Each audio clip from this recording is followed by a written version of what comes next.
Afirma, es una mano humana, huevo, es ella. Es mi mujer. For 3 decades, a serial killer and cannibal roamed the streets of the Mexico City suburb of Atizapán. The reason why he was finally caught might just infuriate you.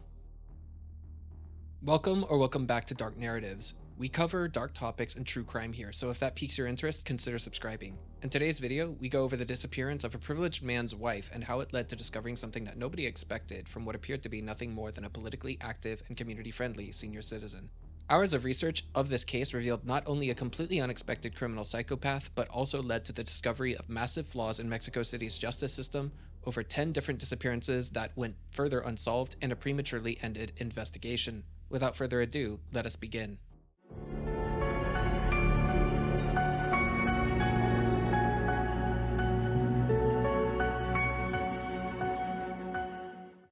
Today, we are in Mexico City, the capital of Mexico, a vibrant and culturally rich destination that offers a blend of history, architecture, and culinary delights. Visitors can indulge in traditional dishes such as mole, chiles en nogada, and tamales, as well as explore the vibrant food markets and trendy restaurants scattered throughout the city. The Zocalo is the heart of Mexico City and one of the largest public squares in the world. Chapultepec Park is also a nice place to visit as one of the largest city parks on Earth. It is home to a number of museums, lakes, and recreational areas. Last, but certainly not least, we have the famed Teotihuacan, an ancient city that is now a UNESCO World Heritage Site. It is home to the Pyramid of the Sun, the Pyramid of the Moon, and the Temple of Quetzalcoatl. It is here, in the district of Atizapán of Mexico City, however, that we encounter several women who have gone missing over the decades. Beginning in the 1990s all the way until the early 2020s, dozens of women went missing in Mexico City's suburb of Atizapán. And every time these women were reported as missing to the police, they were met with common excuses not to investigate the disappearances, such as, "This woman is a fully grown adult. Maybe she suddenly wanted a change in her life and that's why she ran away from you." Or, "With the way you talk to me, I'm surprised she didn't leave earlier. Is this how you talk to your wife?" The reports of all the missing women were simply tossed to the side without any regard for their verifiable safety. In case it isn't already obvious, the police did the absolute bare minimum to investigate the disappearances of these women, and their disappearances could not be linked to any single individual criminal or suspect. And then, of course, there's the topic of police collaboration with the drug cartels. The presence and activity of drug cartels in Atizapán, Mexico City also cannot be ignored as a factor in this case. Drug cartels all across Mexico have contributed to a climate of fear, corruption, and insecurity, making it difficult to trust the police and ensure justice for victims of any crimes that take place in the community at all. The situation is not as simple as police officers accepting bribes from cartel members seeking impunity from the local police force. There have been dozens, if not hundreds of cases of police officers and politicians in Mexico being forced to accept bribes or face unimaginably savage executions by the drug cartels if they choose not to collaborate with the drug cartels. Further, given the way the drug cartels operate with bribing the police, it would be difficult to identify who the good cop was and who the bad cop was. In summary, the general idea is that it would not be illogical to guess that the drug cartels kidnapped the women to work as sex slaves and were never returned home, and that the police were not only being paid to stay quiet about drug cartel activity in Mexico City, but also the women who went missing to service those drug cartels. But then, Reina Gonzalez Amador went missing and everything changed. Reina was employed at a cell phone and electronics repair store. On that day, she was supposed to do some shopping with a family friend in his 70s that the family had nicknamed El Viejo, which literally means the old man. The family friend was frequently invited to dinners with the family and served as a sort of grandfather figure to the children of Reina's household, and they frequently did their shopping together. On May 14th at 5 in the morning, Bruno Portillo, Reina's husband, woke up early and prepared to get an early start on his work tasks that day. He kissed his wife, Reina Gonzalez, on the cheek while she slept in before he went out the door to work. Upon returning home later that evening, however, he saw that his children were at home with no sign of his wife. He tried calling her cell phone, but she did not pick up the phone and it went straight to voicemail. He called the family friend, El Viejo. El Viejo said that he had no knowledge of her whereabouts and that she did not show up for the regular weekly shopping routine. However, Bruno had a commonly used application that could help him, along with the assistance of his wife's family members, locate her phone. This application showed that she was at the residence of the family friend, El Viejo.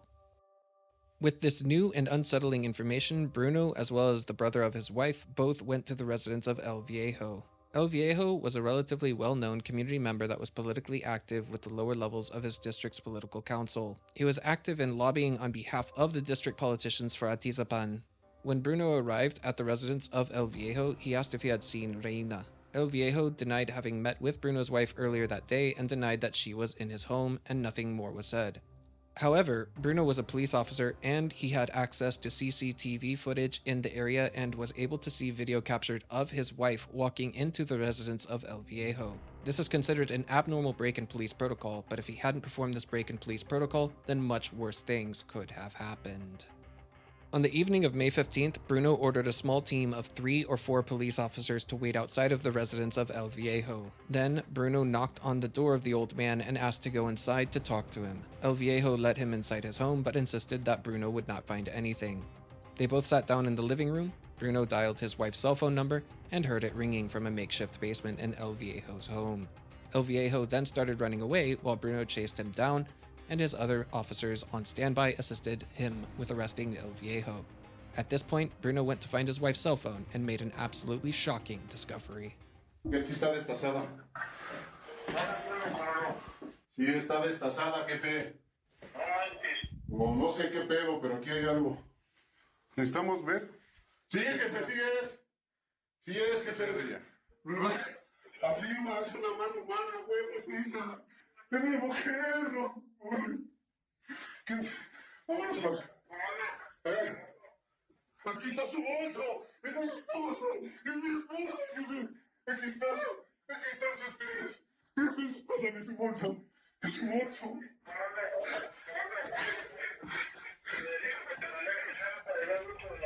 El Viejo was known as Andres Mendosa, nicknamed El Chino in the Atizapán community. Upon interrogations, Mendoza simply said, "The only thing that I want is to tell the truth. I have done it, and there is nothing more to be done."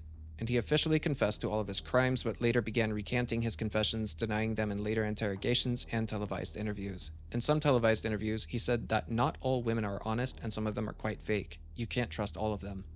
He further continued elaborating that men are supposed to take good care of women and that not all women are fully appreciative of the care that men provide for women. Born in Oaxaca, Mexico on November 29, 1947, Andres Mendoza grew up with some conflicts with female authority figures in his life and a lot of exposure to machismo culture. He eventually moved to the state of Mexico in the 1980s. Andres worked as a butcher for many years and was described by neighbors as a quiet and friendly community member. He was even active with his affiliated political party in Atizapana. Over the years, he accumulated enough wealth to buy several properties in his neighborhood, all of which are next door to his own apartment. He also became a landlord, renting his properties to several prospective tenants. He would even cook food and give it out to people that he knew in his community. However, his disturbing actions and crimes later revealed a dark side to his seemingly normal life. For 30 years, from 1990 all the way until May 15th of 2021, Andres Mendoza was meeting women at bars, luring them back to his residence, ending their lives, and then butchering them, removing the meat from their bones, meticulously weighing their body parts, recording all details in a notebook, and storing their remaining skeletons in his basement while collecting their faces and storing their meat in freezers. When he was arrested, there was a plate that had a tortilla with meat inside of it, suspected of being human flesh, but this detail has neither been officially confirmed nor denied. He recorded all of these incidents on VHS and 8mm cassette tapes that are compatible with Betamax devices, avoiding digital format either due to technological illiteracy or intentionally avoiding digital forensics or a combination of both of these items. At the time he was finally caught, the local fire department had been called in to assist with excavating the skeletal remains of all of the deceased victims found in the basement of his residence. This process was particularly meticulous because of the amount of bones and bone fragments they had discovered. The officially recorded number of bones discovered was 3,787. Subsequent investigations of Mendoza giving food supplies to ordinary people, and in some cases even policemen, revealed the possibility of him feeding the meat of his victims to ordinary people. One dish of choice was carnitas, and if anyone ever asked what kind of meat was in them, he would state that it was meat from wild boars. Once every year, he would travel from his home in Atizapana to his hometown of Oaxaca to visit relatives and catch up with the community of his childhood, teenage, and early adult years, bringing meat that had inexplicable origins. And when the locals of his hometown asked where the meat had come from, he said once again that it was wild boar meat. Unfortunately, whether or not the meat was actually wild boar meat has neither been officially confirmed nor denied, and the only thing that can be done here is to speculate on what the meat actually was. As of the time of this video being uploaded to YouTube, the only crime that Andres Mendonsa has been officially found guilty of is taking the life of Reina Gonzalez Amador. For that, he was sentenced to life in prison. In the following year, 2022, he was charged with the murder of another woman that he committed in July of 2019. As you can probably tell, the justice system of the state of Mexico is very slow when it comes to this particular case. However, this is not the only important detail to highlight about delivering justice with the case of Andres Mendonsa. Criminal psychologists who interviewed Mendoza came to the conclusion that he was a psychopath because he could just as easily say that he murdered and butchered human beings with the same amount of remorse that he had for slaughtering and butchering animals in his decades of experience as a legitimate butcher. He felt no remorse for his actions and compared his victims to animals. Earlier, it was stated that Andres was also a landlord and that he owned properties that were right next door to his own, and he rented those properties out for extra income. One such residence was rented to his own sister and his niece. There is speculation that if these buildings were excavated, the remains of many more missing people could be found, and the families of the more missing women could be returned to the families looking for answers. After all, in his own notebook, he wrote that he had 29 victims, and the bones that were recovered only belonged to 19 victims. That means 10 victims were missing or not identified by the skeletal remains that were discovered in the one and only residence that was excavated, and many people in the community of Atisapana believe that it would have been wise for police to continue investigating these properties, but no further action was taken. Another problem is that a lot of the items that were recovered at the scene that belonged to the victims were confiscated and disappeared. It is believed that many of these items were later auctioned on the black market. This shows a total disregard for sentimental value that these items may have had for family members of the victims. For example, if you had a daughter who went missing and she was wearing a special shirt that you bought for her, then you would probably want to keep the shirt forever to remember her. Items like these were gone forever, either due to police lethargy or the complete absence of rule of law, or no existence of a police protocol that allowed the family to recover and hold these items.